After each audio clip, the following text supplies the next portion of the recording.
Brig wants to tell us about Aaron Judge for either 1 or 5 minutes. I don't know. But we're going to give Brig the stage and let him talk about Aaron Judge for a minute. A little bit Thanks, of time. man. I'm going to be really brief about this because a couple things happened that I think are really interesting.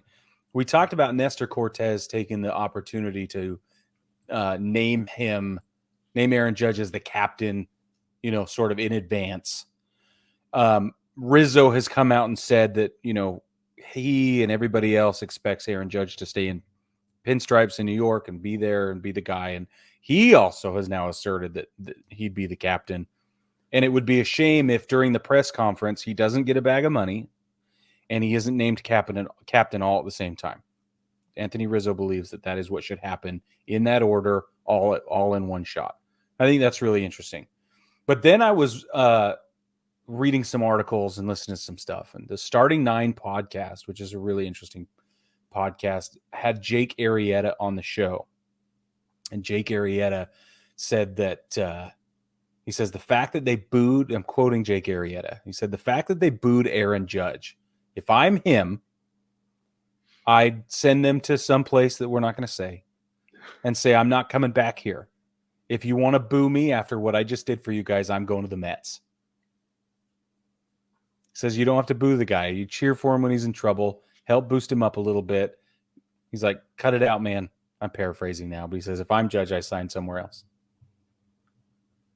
Well, and that was kind of the narrative that came out this week, too, is that the players are fed up with the Yankees fans. There's a lot going on with the Yankees fans being toxic and that driving people away. The players specifically. Yeah. Right. Yeah, because I'm sure there have been many players over the last couple of years who are like, I mean, Ohtani, he eliminated the Yankees early because he didn't want to play there. Right. Well, you saw what happened to Sonny Gray. He was rocket fire in Cincinnati. Like, unbelievable. Was it in Cincinnati? No, it was in Oakland. So he was in Oakland. He was in Oakland. Then he went to New York, and now he's back to being great. Well, he was back to being great in Cincinnati. Now he's still great in Minnesota. That's right. That's exactly right. But he was chewed up and spit out in New York, and that was before any of us Yankees fans realized that maybe we're part of the problem or anything like that. So I'm taking some time to be as introspective as possible.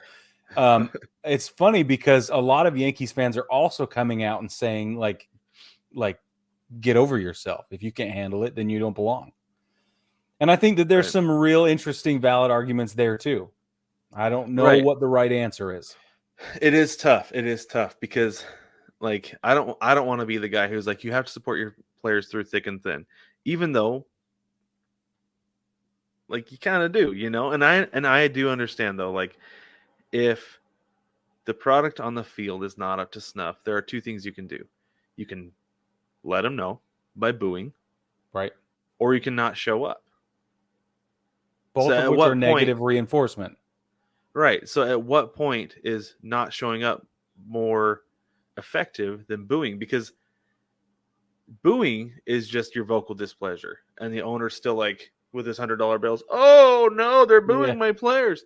But if you're not there, then he doesn't have as many $100 bills to wipe his tears with. Yeah. I feel like that would be more effective than booing the players. And I get it. You're there and you're frustrated with everything. But at the same time, though, like Aaron Judge, you're going to boo Aaron Judge? Right. And this is the bigger problem here. Right. And this is where my introspection has come. I never booed Aaron Judge. I know it sounds like I'm just falling on my sword here, but I'm not. I've never booed Aaron Judge. Let me officially fall on my sword and say that I have booed other Yankees in the past.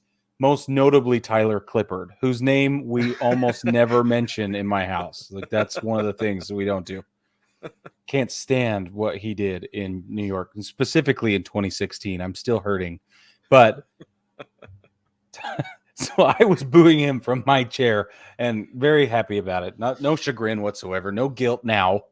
But the Aaron Judge thing is intense. It needs to be, I mean, at this point, the entire Yankee fandom, the royal we, have to do something to check ourselves. At least a little bit. Not a lot. You want to boo Aaron Hicks? Boo Aaron Hicks. Nobody cares, right?